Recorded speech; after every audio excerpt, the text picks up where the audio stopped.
In the heart of New Orleans, inside an upscale restaurant known for catering to the city's elite, a young black waitress named Evelyn moved swiftly between tables, balancing trays with practiced ease.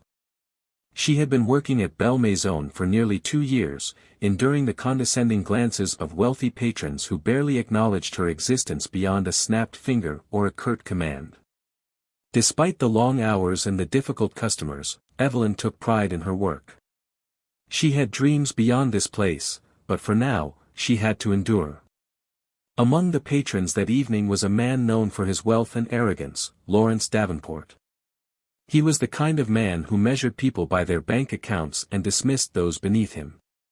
Dressed in an expensive tailored suit, he lounged at his private table, swirling a glass of brandy in his hand, laughing at some joke shared with his equally privileged companions. His eyes, however, caught Evelyn as she passed by. "Waitress," he called, his voice smooth but laced with condescension. "Come here." Evelyn stopped, turned, and walked toward him with the practiced poise of someone who had learned to suppress irritation. "Yes, sir," she asked politely. Lawrence leaned back, observing her with a smirk. "I hear there's a piano in the lounge. You play?" Evelyn hesitated. It wasn't a secret that she had grown up playing the piano. Music had been her escape, her passion. But she hadn't touched a piano in years. The last time she played was at her late mother's church, where melodies lifted spirits and soothed souls. She didn't know how Lawrence knew about her talent, but something in his tone made her wary. "A little," she admitted cautiously. His smirk deepened. "A little? That won't do. You see, my friends and I could use some entertainment. Why don't you show us what you've got?" Laughter bubbled up from his table.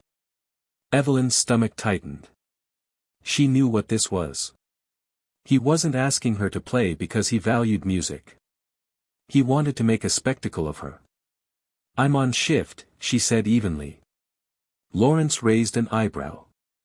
"I'm sure your manager won't mind. In fact, I insist." She felt the weight of the entire restaurant's eyes on her. The manager, an older man more concerned with keeping wealthy patrons happy than protecting his staff, gave her a quick nod, more in order than permission. Swallowing her reluctance, Evelyn made her way to the grand piano in the lounge. The rich mahogany gleamed under the dim lights. She ran her fingers over the keys, exhaling slowly. If she had to do this, she would do it on her terms. She started softly, her fingers hesitant at first, but as the music swelled, something inside her awakened. The room quieted. Conversation stopped. Even the clinking of glasses seemed to fade into the background. Evelyn's fingers danced over the keys, weaving a melody so rich and full of emotion that it stole the breath of those who listened. Lawrence, who had expected to be amused by her struggle, found himself sitting forward, eyes wide, mouth slightly open. He had wanted to mock her, to put her in her place. Instead, he was witnessing something extraordinary. As the final notes echoed through the room, silence followed. Then, a slow, uncertain clap. More applause joined in, until the entire restaurant erupted into a standing ovation. Evelyn, breathless, looked up to see faces filled with awe. Lawrence, for the first time in his life, had nothing to say. Evelyn slowly pulled her hands away from the keys, her chest rising and falling as the weight of the moment settled over her. She had poured her heart into that performance, playing not for the amusement of Lawrence Davenport but for herself, for the little girl who had once dreamed of filling concert halls with music. The applause continued, rolling over her like a tide she had never expected.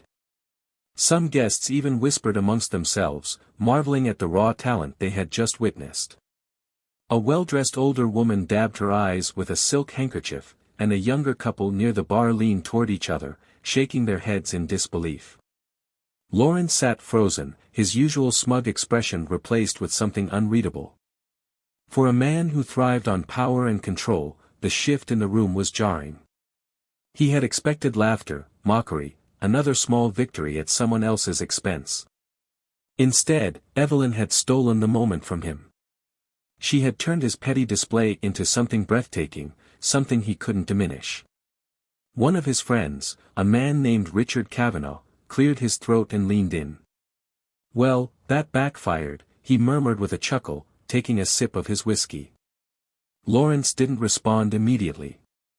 His fingers curled around his glass as he stared at Evelyn, something shifting in his gaze.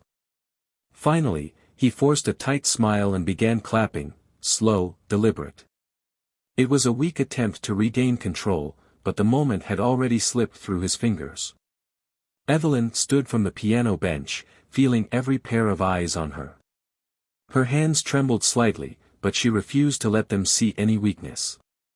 She turned to leave, to slip back into the background where she had always been expected to stay, but before she could take a step, someone called out. "Encore!" The voice was firm, insistent. Others joined in, murmurs of agreement spreading across the room. A distinguished gentleman near the back, his suit immaculate and his silver hair neatly combed, stepped forward. "Miss, that was extraordinary," he said. "Please, play another." Evelyn hesitated. Her shift wasn't over, and she had no idea if she was even allowed to do this. But when she glanced at her manager, she saw something she had never seen before, approval. With a deep breath, Evelyn sat down again. This time, she played a piece from memory, something warm and full of soul. The notes carried through the restaurant like a breeze on a hot summer night, wrapping around the guests and settling deep in their bones. Lawrence, despite himself, was spellbound. The music held something he couldn't put into words, an honesty, a depth of emotion that he had never allowed himself to feel. He had spent his life controlling people, bending them to his will, but this was something beyond his reach. By the time Evelyn finished, the applause was thunderous. People stood from their seats, some calling out praise, others simply shaking their heads in awe. A few approached her, eager to ask where she had trained, if she performed anywhere, if she had ever considered playing professionally. Evelyn could hardly keep up. The attention was overwhelming, a stark contrast to the way she had been overlooked for so long.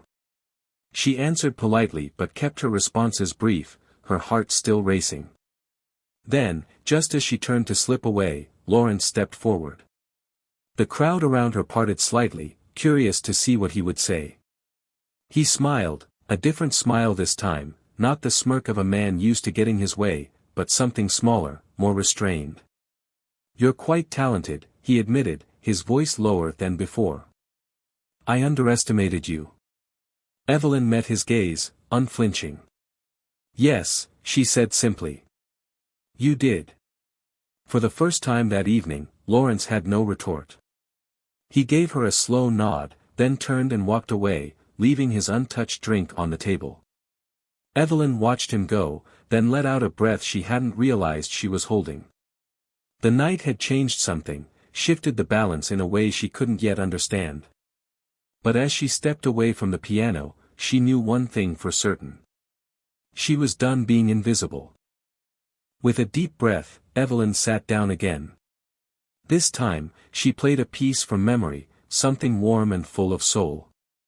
The notes carried through the restaurant like a breeze on a hot summer night, wrapping around the guests and settling deep in their bones. Lawrence, despite himself, was spellbound. The music held something he couldn't put into words, an honesty, a depth of emotion that he had never allowed himself to feel. He had spent his life controlling people, bending them to his will, but this was something beyond his reach. By the time Evelyn finished, the applause was thunderous. People stood from their seats, some calling out praise, others simply shaking their heads in awe. A few approached her, eager to ask where she had trained, if she performed anywhere, if she had ever considered playing professionally. Evelyn could hardly keep up. The attention was overwhelming, a stark contrast to the way she had been overlooked for so long. She answered politely but kept her responses brief, her heart still racing. Then, just as she turned to slip away, Lawrence stepped forward. The crowd around her parted slightly, curious to see what he would say. He smiled, a different smile this time, not the smirk of a man used to getting his way, but something smaller, more restrained.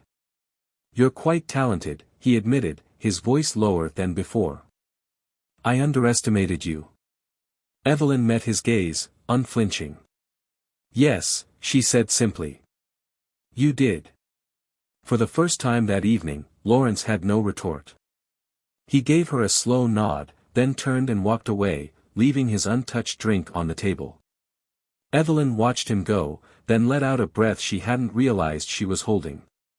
The night had changed something, shifted the balance in a way she couldn't yet understand.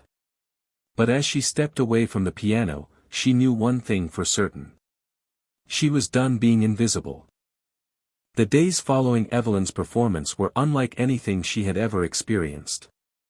The restaurant, usually a place where she blended into the background, became a stage of whispered conversations and knowing glances. Regular patrons who had never spared her a second look now greeted her with nods of recognition. Some even attempted small talk, asking if she had been classically trained or if she performed elsewhere.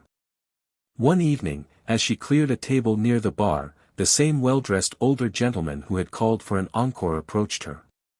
He carried himself with the quiet confidence of a man who had seen much of the world, and his eyes held a warmth that put her at ease. "You have a rare gift, miss," he paused, waiting for her to offer her name. "Evelyn," she said, brushing a stray curl from her face. He smiled. "Evelyn. I'm Henry Whitmore." He extended his hand, and she hesitated only a moment before shaking it. "Your playing the other night was nothing short of breathtaking. Have you ever considered pursuing music professionally?" Evelyn let out a small, incredulous laugh. "I don't think waiting tables and playing for amusement counts as a professional career." Whitmore's expression didn't waver. "I disagree. Talent like yours shouldn't go unnoticed." He reached into his pocket and pulled out a sleek black card, placing it gently on the table between them. "I run a music conservatory in New York. If you're interested, I'd love to help you develop your talent. There are scholarships available." Evelyn stared at the card, her heartbeat thundering in her ears.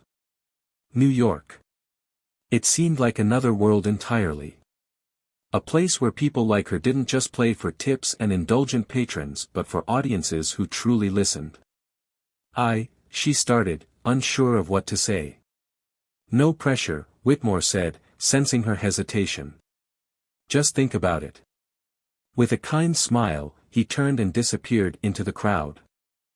She closed her eyes, letting memories wash over her. The first time she touched piano keys, her mother's voice humming along as she played, the way music had always felt like home.